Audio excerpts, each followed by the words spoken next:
जय हिंद सभी साथियों को। कैसे हैं? उम्मीद करते हैं आप लोग अच्छे होंगे, स्वस्थ होंगे, मस्त होंगे। दोस्तों आज की वीडियो आप लोगों का DV PhD second merit list और आपका जो है यूपी पुलिस नई भर्ती के बारे में। ठीक है, देखिए सबसे पहले आपका डीवी पीएचडी जो होना है 26 तारीख से स्टार्ट है। तो यहाँ पे सबसे ज़्यादा बच्चों को ये भी मन में डाउट है कि कितने जो है बच्चे डीवी में फेल हो सकते हैं, पीएचडी में फेल हो सकते हैं। क्या जो है बहुत सारे बच्चों का ये है कि क्या क्या डॉक्यूमेंट जो है, क्या कई तरह के जो है ये आधार का अभी अनलॉक आपका अपडेट चला जो है, आप लोग ज़्यादा कन्फ्यूज। हमें भी बहुत ज़्यादा बच्चे जो है कमेंट कर रहे थे, सर जो है अनलॉक नहीं हो रहा है, अनलॉक करना जरूरी है, अपडेट कराना जरूरी है। देखिए सबसे पहले तो जिन बच्चों के पास टाइम है उनका डीवी बाद में है, तो वो तो अनलॉक आधार कार्ड अपडेट और अनलॉक करा ले, कोई दिक्कत नहीं। जिनका पास टाइम नहीं है वो जो है अपडेट और अनलॉक ना कराए, ठीक है। क्योंकि जो है जिन टाइम है तो टाइम उनके पास है तो लोग करा लेंगे तो हो जाएगा अपडेट, ठीक है। और जो आप अपडेट करा रहे हो, जो अनलॉक करा रहे हो, तो उसको जो है आप पुराना और नया वाला भी लेके जाना। देखो अब डीवी में मुझे एक बात एकदम साफ आप सभी बच्चों को स्पष्ट कर देता हूं, जो भी आपके पास डॉक्यूमेंट नया पुराना, एक बात मैं यहाँ पे फिर से क्लियर कर दे रहा हूं कि जो भी आपके पास लगना है, जो भी डॉक्यूमेंट जरूरी है आपके पास, जो नया हो पुराना हो, सभी जो है डॉक्यूमेंट आपको लेके जाना है, ठीक है। चाहे आप आधार अपडेट करा लिए हो तो पुराना वाला भी हो, या फिर अपडेट में भी फाइनल नहीं हुआ तो सभी लेके जाना है वहां पे कि मैं अपडेट कराया हूं, नहीं हुआ है, सभी चीज वहां पे दिखाना है। और एक्स्ट्रा आईडी भी मैं बताया हूं कि लेके जाना है, ठीक है। देखो हमारे कहने का मतलब है कि जितने भी डॉक्यूमेंट लगना है, जितने भी डॉक्यूमेंट हमारे पास है वहां पे एक्स्ट्रा हो जाना चाहिए, कम नहीं होना चाहिए, ठीक है। तो आप लोग ज्यादा परेशान। और डीवी में कोई, हमारे हिसाब से बता दूं कि कोई डीवी में बाहर नहीं होता है, डॉक्यूमेंट वेरिफिकेशन में कोई बाहर नहीं होता है। हाँ, कुछ आप लोग देखते होंगे कि कुछ बच्चे जो है डीवी जो है इतने परसेंट जो है डीवी में नहीं क्वालिफाई किए, तो देखिए उसमें क्या होता है, कुछ बच्चे जो है स्किप कर देते हैं डीवी, ठीक है।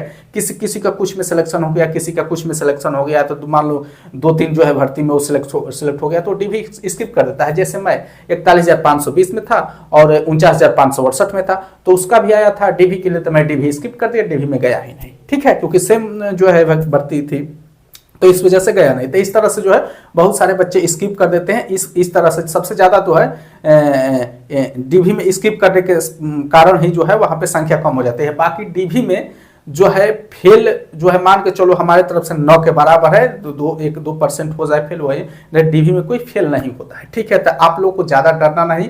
आप लोग सब जितने भी आपका दस्तावेज है बखूबी अपना दस्तावेज जो है मूल रूप में ले जाना है। और एक बात का ध्यान रखिए आप सभी लोग, सेंटर पे जाने से पहले आपकी जो है हर डॉक्यूमेंट के फोटो कॉपी, तो मैं बताऊं फोटो कॉपी अवेलेबल होना चाहिए। कारण क्या है मैं बता दे रहा हूं, फोटो कॉपी न अवेलेबल होने के कारण आप वहां पे जाओगे तो वहां पे अगर आपको फोटो कॉपी की जरूरत पड़ेगी तो वहां पे जब आप फोटो कॉपी कराने जाओ तो वहां पे महंगा कॉस्टली करते हैं, क्योंकि उनको पता है कि आपकी जो है फोटो कॉपी कराना आपकी मजबूरी है, आपकी जरूरी है, इसीलिए वहां पे कॉस्टली जो है फोटो कॉपी करते हैं, क्योंकि जानते हैं कि आप सेंटर में भर्ती में आए हो, तो इस वजह से इसलिए आप लोग अपने घर से ही फोटो कॉपी करा के ले जाए। एक एक्स्ट्रा करा लेना, कोई दिक्कत नहीं, ठीक है।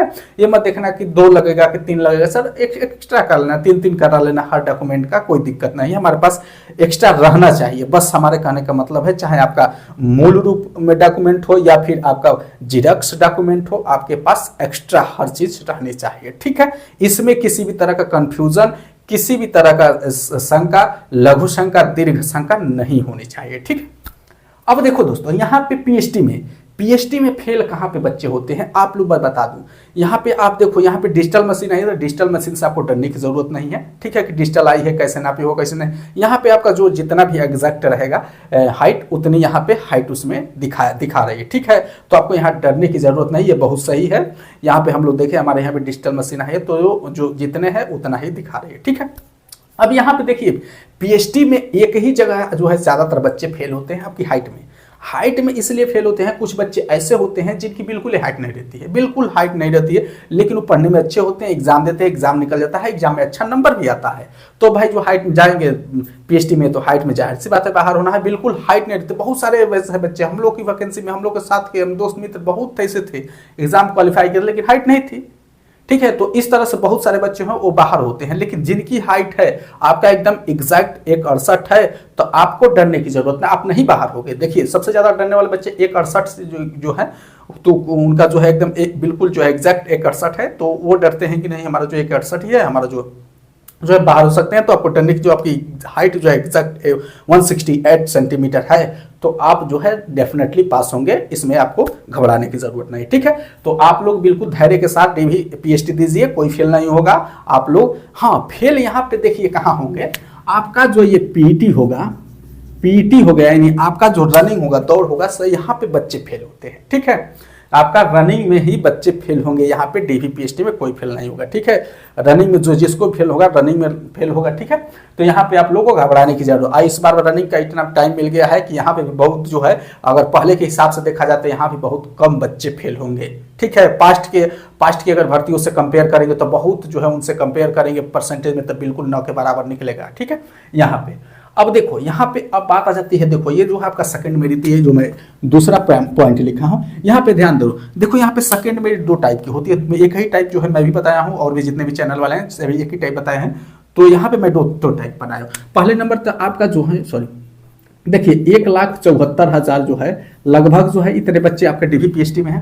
ठीक है, डीवी पीएचडी में है। अब देखो यहाँ पे सेकंड मेरिट किस स्थिति में लगती है, यहाँ पे आपकी भर्ती है 60,244। ठीक है, अगर इससे कम बच्चे जो है डीवी पीएचडी में डीवी पीएचडी पीईटी में पास होते हैं, इससे कम 60,244 से कम बच्चे अगर डीवी पीएचडी रनिंग में पास होते हैं तब जाके आपकी सेकंड मेरिट लगेगी। 1,74,000 बच्चे हैं, आपको क्या लगता है कि 60,000 से कम बच्चे पास होंगे? हमें तो नहीं लगता है। ठीक है, 60,000 से कम बच्चे जो है पास होंगे डीवी पीएचडी में। इतना है बच्चे की जो है 1 लाख से अधिक बच्चे जो है डीवी पीएचडी रनिंग में बाहर हो जाएंगे? नहीं। हाँ, हो सकता है यहाँ पे एक चीज, ये जो गर्ल्स का है, गर्ल्स के लिए हो सकता है कि लड़कियों की सेकंड मेरिट लग सकती है, चांस है लड़कियों के लिए। ठीक है, लेकिन बॉयज के लिए कम चांस है, क्योंकि यहाँ पे देख सकते हैं कि 60,244 से कम बच्चे पास होंगे तभी जाके सेकंड मेरिट लगेगी, अन्यथा जो है सेकंड मेरिट नहीं लगेगी। सेकंड मेरिट का कोई मतलब ही नहीं निकलेगा। ठीक है, तो यहाँ पे और सेकंड मेरिट जब लगेगी तो जो शेष बच्चे हैं वहां से उन लोगों को बुलाया जाएगा, गर्ल्स को बुलाया जाएगा। ठीक है, अब यहाँ पे जो डीवी पीएचडी पीईटी में फेल हो जाएगा तो वो बाहर हो जाएगा, अब उस सेकंड मेरिट भी लगेगी तो वो नहीं आएगा। ये मत सोचना कि डीवी पीएचडी पीईटी में हम फेल हो गए, सेकंड मेरिट लगेगी तो हमारा फिर से नंबर आएगा, नहीं आएगा। अब जो शेष बच्चे हुए उनका नंबर आएगा। ठीक है, अब देखो यहाँ पे एक और जो है दूसरी टाइप का जो है सेकंड मेरिट लगती है, मैं बता देता हूँ। देखो यहाँ पे मान लेते हैं कि डीवी पीएचडी जो है आपका, डीवी पीएचडी आपका पीईटी। ठीक है, पीईटी में मान लेते हैं कि आपका जो है 80,000 बच्चे पास हो गए। ठीक है, 80,000 बच्चे पास हो, डीवी पीएचडी पीईटी में 80,000 बच्चे पास हो गए। हमारी भर्ती कितनी की है? 60,244। ठीक है, मान लेते हैं 60,000 की है, चलो 244 को हटाते हैं, 60,000 की है। ठीक है, 60,000 की आपकी भर्ती है, बच्चे हुए 80,000 पास डीवी पीएचडी पीईटी मिला के। ठीक, इतने बच्चे पास हो गए। अब जो आपका फाइनल रिजल्ट बनेगा, 60,000 का बनेगा, तो 60,000 बच्चों को ऊपर से ले लिया गया। ठीक है, अब यहाँ पे शेष कितने बच्चे बच गए? 20,000 बच्चे बच गए। ठीक है, अब यहाँ पे 60,000 बच्चों का फाइनल रिजल्ट बन गया, लेकिन जो डीवी पीएचडी पीईटी पास किए थे 20,000 बच्चे शेष रह गए, ये भी बाहर हो गए। ठीक है, ये भी बाहर हो गए। अब यहाँ पे क्या होगा, इनका जो है मेडिकल होगा। ठीक है, यहाँ पे इनका मेडिकल होगा। ठीक है, इनका मेडिकल होगा 60,000 का, तो इसमें से मान के चलो कि मेडिकल में कम से कम 5,000 बच्चे जो है बाहर हो गए। मान लो कि मिनिमम एक जो है, सपोज करो कि 5,000, 4,000, 5,000, 6,000 जो भी बच्चे जो है मेडिकल से बाहर हो गए। अब शेष कितने बच गए? 55,000। अब 55,000 की क्या हो जाएगी? ज्वाइनिंग हो जाएगी।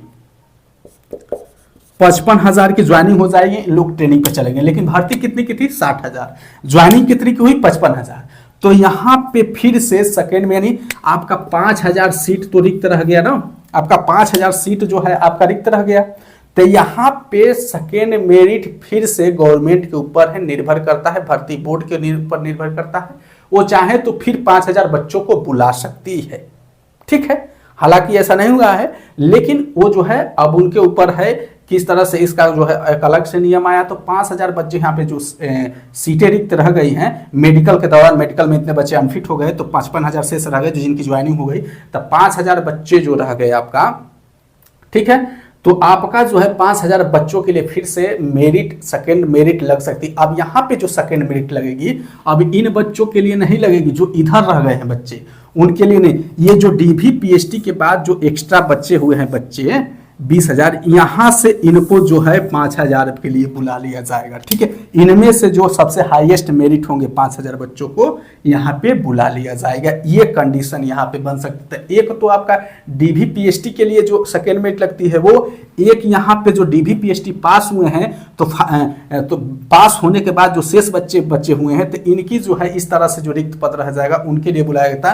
तो अब इनको जब बुलाया जाएगा 5 जगह, तो फिर इनका मेडिकल कराया जाएगा। ठीक है, तो मान लो कि 5,000 सीट रिक्त है तो 5,000 न बुला के 6,000 मेडिकल के लिए बुला ले। ठीक है, वो अपने हिसाब से जिस तरह से मैनेज करना चाहे, तो यहाँ भी सेकेंड मेरिट लग सकती है। ठीक है, मैं आपको ये बता दिया जानकारी के लिए। यहाँ पे इस तरह से कंडीशन 41,520 भर्ती में हुआ। ठीक है, अब चलते हैं आपका जो ये थर्ड पॉइंट है, बहुत ही इंपॉर्टेंट है, यूपी पुलिस नई भर्ती। क्या सच में यूपी पुलिस नई भर्ती आने वाली है, आ सकती है नजदीकी समय में या नहीं, या फिर चुनाव का समय आएगा?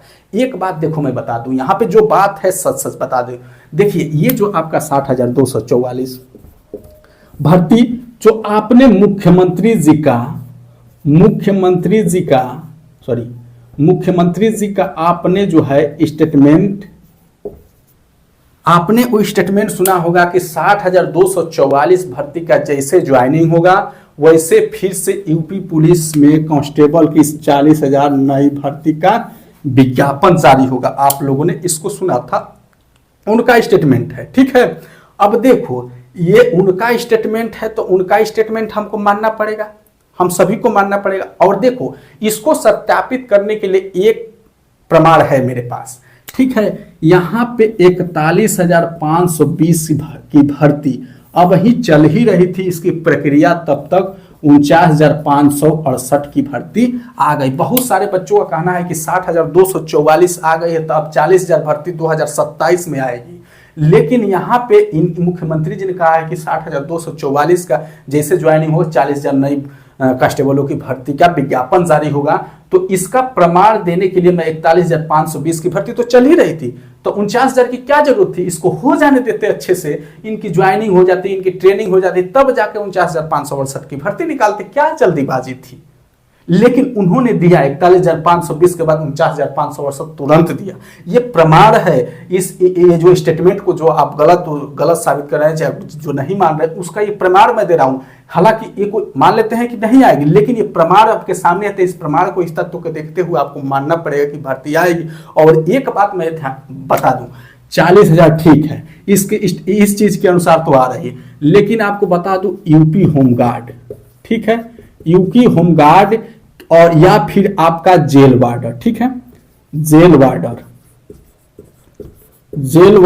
यूपी होमगार्ड और जेल वार्डर की भर्ती आपका आना तय है, निश्चित है, फिक्स है।